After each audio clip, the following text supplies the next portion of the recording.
Hey there, it's the Jester with you. And boy, oh boy, do we have a good one for you today. Ooh-wee.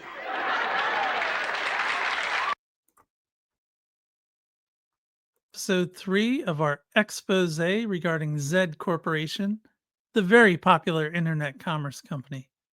A reminder that this video series is not, and I repeat, not about some other large company you may have been thinking of. With this episode, I'll be presenting some pictures provided by my friend as we go along that show warehouse conditions. If this is your first time watching this series, I'll provide a brief recap of what we've covered so far, but you are strongly encouraged to watch this series sequentially. Links will be in the description and on the end screen. The premise behind this series is that a dear friend of mine who was wronged by this company came to me asking to expose the reality of working there, since most folks only know the marketing image of this company with their clean warehouses and happy employees. I said, sure, why not? I then spent many hours interviewing him and reviewing numerous pictures he shared with me to get a good understanding of what he was talking about. And the pictures presented in this video series are only a small fraction of what he provided to me. In episode 1, we looked at the marketing image for Zed Corporation, explained hiring requirements, and started talking about the characteristics of a typical employee, he tries to say. In episode 2, we looked at the reality of a Zed warehouse, which was very different than the marketing image found in episode 1. Episode 2 ended with an overview of warehouse operations to better understand the information presented here in episode 3. In this episode, we'll talk about the work culture created by management and about problem employees. And stick around to the end of the video where I reveal the Z trap that my friend shared with me. Here we are, so on with the show. My friend, who felt dumber every day he worked there, talked a lot about the culture created by management. To provide context, here's a quick note about the types of employees. There is a mix of full and part time employees in every Zed warehouse. The part timers are second class citizens who don't get to partake in any contests, drawings, or alleged quote unquote morale builders. Half of the full timers resent the part timers and won't talk to them. The other 50% of full timers are cool and nice to work with, he says. The biggest problem, according to my friend, are the problematic workers he calls walkers, mostly part timers, but some full timers as well. These are employees who stroll around the warehouse to waste time and avoid work. They are not walking with any purpose, such as going to the restrooms or to break, and management never questions them. The second biggest problem identified by my friend is a lack of accountability imposed by management. It's the Wild West out there, where so many people ignore the rules which are never enforced. As mentioned in the last episode, most work involves the use of handheld scanners. There are minimum required scan rates in all work paths that are never or rarely enforced, according to my friend. And by enforced, he means quote unquote coaching from a manager that means nothing. Managers monitor scan rates with their mobile laptops and are supposed to address things like slow rates, extended gaps between scans, and other stuff about which they make empty threats. Some individual managers try to enforce minimum work rates, but they are going up against a culture of no accountability and a disciplinary system with no teeth. Then there are the time wasters slash socializers. You can't call them workers because they gather in groups in the aisles to socialize instead of doing work. The shelf stalkers are the worst group for this, according to my friend, as they break every rule in the book. For example, playing and talking on their cell phones, which supposedly are not allowed to be on the warehouse floor and should only be used in break rooms. Many other rules, such as stockers being in every other aisle for even distribution of merchandise, are broken and not addressed. In the first episode, I touched on the drug problem. The next group of do nothing losers stealing a paycheck are the ones who go out to their cars at break time to party. Oh, my friend was passionate telling me this one. My friend tells the story of one dude yelling across the break room to ask his friend if he had any rolling papers. In another instance, he overheard a conversation where one guy was complaining to another that he couldn't pass his drug test for his probation officer. And they were brainstorming, well, a light drizzle in their case, ways around it.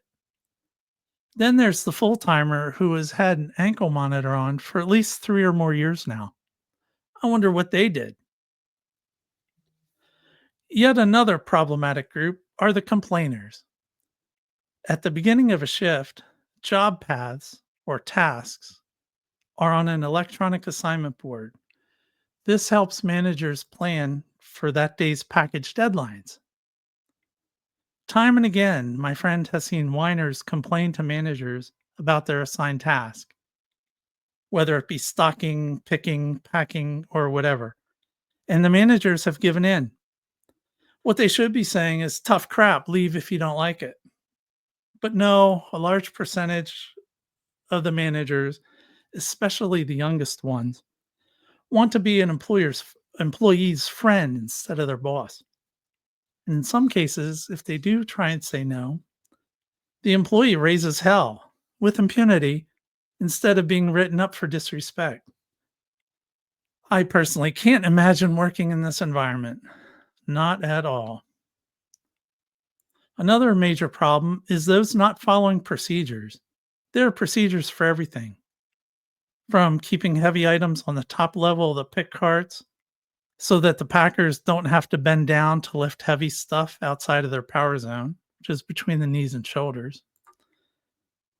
Speaking of heavy items, this would be a good place to mention the storage algorithm, which is part of the computer program that only allows you to electronically scan heavy items to the middle shelves rather than the very low or very high shelves. When management is told of algorithm errors, allowing heavy things to be stocked outside of one's power zone, nothing is done. Of course, none of this matters to the stoners congregating in the aisle to socialize on their phones who don't give a damn and who electronically scan heavy stuff to one shelf while placing it in another where they shouldn't. The culture created by a lack of discipline and safety rules enforcement is absolutely toxic, according to my friend. Good workers leave and the bad ones are coddled. Some examples of safety rules that are routinely violated include one about no hair below the shoulders. Again, it's supposedly a safety rule. Every day, there are employees with wigs and hair extensions below their butts, guys with hair down to the middle of their back, and no managers say anything. Why have a rule if it isn't enforced? Same with the no hoods up rule for visibility reasons when navigating in the aisles. Some people can get away with it and some can't. Let me know your theory in the comments section. In another example, there's supposedly no ear pods or phone use allowed on the floor. How do managers not get it when someone walks by them talking into their watch? How is it not suspicious in the middle of a hot summer in a sweltering warehouse that people are wearing winter ski hats over their ears? Spoiler alert, it's to hide earbuds. And how about both women and men wearing shower caps to conceal earbuds? It has nothing to do with their hair. And why don't they question so many people talking to themselves while they're working? I mean, that's a sure clue they're on the phone. Maybe they think that everyone is a psychiatric patient. Who knows? And then there's the problem with unmonitored break rooms. There's people that extend their authorized breaks, take unauthorized breaks, and they're never questioned. And the managers don't seem to monitor the break rooms. I challenged my friend that this stuff happens in a lot of workplaces. And I'll quote my friend's response. Quote, I've worked in innumerable places going back to high school. I've dug ditches and I've worked for kings, but I've never seen such a dysfunctional culture of rule breaking, no accountability, management apathy, and low morale. End quote. To summarize this entire video series, my friend wants us to know what kind of organization that is when you're ordering from them. From the condition of the warehouses to the type of people working there, just go into it with your eyes open. And remember, I mentioned the Z trap. The trap is that few, if any, other employers pay the part timers an hourly rate like Z. Before the whole $15 an hour minimum wage movement, this company was way ahead of that. They were paying $15 an hour long ago. And my friend says they have a step up scale where, the longer you're there, the more your pay goes up. So after a couple years, you can be earning some good money, even part timers. But so the Z trap is this employer pays pretty much more than anyone else for part time help. So the choice is for good employees to stay and suffer or leave for a lower paying job. The good employees who stay, like my friend, do so for the intrinsic work ethic, if I can talk, and standards they've been raised to have and find it hard to violate. So that's 3 videos now in this series, and here's my take as an outsider. As an employer with only one criteria for employment, which was the initial drug test, you're going to attract the lowest common denominator of humanity. As said in episode 1, there are gang members, criminals, and drug users. My friend says employee theft is rampant, and you can see from these pictures how easy it would be to steal stuff off the shelves.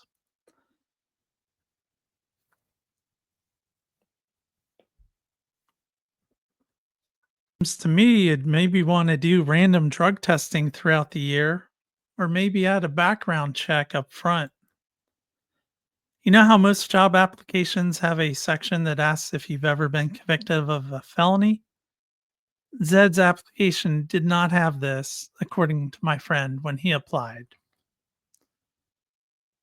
My second takeaway is the working conditions. Playing music through the loudspeakers is fine, but the cacophony of 3 different sources playing different music at the same time would drive me nuts. Not to mention that it's all hip hop, rap all the time, according to my friend. I definitely wouldn't want to work there. Thanks for checking out this video series. I hope you enjoyed it. And remember to subscribe. If you're a Z employee who disagrees with any of this, leave a comment. Come at me. Um, hope if you enjoyed this video, you hit like and don't forget to subscribe to the channel. And until next video, take care.